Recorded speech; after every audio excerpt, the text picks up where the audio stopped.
ప్రియమైన దేవుని బిడ్డలారా, నాకు పలానా వాళ్ళు ఉన్నారు, నాకు ఆస్తి ఉంది, మా అమ్మ ఉంది, మా నాన్న ఉన్నాడు అని అనుకుంటున్నావా?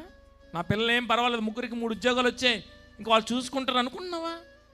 ప్రియమైన దేవుని బిడ్డలారా, అవన్నీ ఒకరోజు నీరు కారిపోతాయి.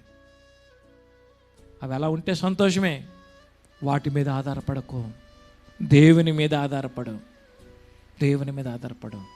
దేవుడని యెహోవాను బట్టి ధైర్యం తెచ్చుకున్నాడంట. హల్లెలూయా. ధైర్యం తెచ్చుకోవాలి. నీలో నువ్వే పిరికివాడుగా పిరికిదానిగా అయిపోకూడదు. ఇంక నా పని అయిపోయిందని అనుకోకూడదు. అనిపిస్తుంది అలాగా, ఇంక నేను బ్రతికి ఏ లాభం అనిపిస్తుంది, ఇక నేను చేయలేను అనిపిస్తుంది.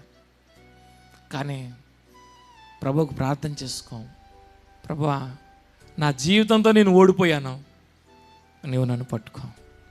నా జ్ఞానంతో నేను పడిపోయాను, నువ్వు నన్ను పట్టుకో. నా బలంతో నేను సాధించలేకపోయాను, నీవు నన్ను పట్టుకొని నడిపించు అని ప్రభువుకి మన జీవితాలను ఓటమిలో ఆయనకి మనం అప్పగించుకుందాం. హల్లెలూయా.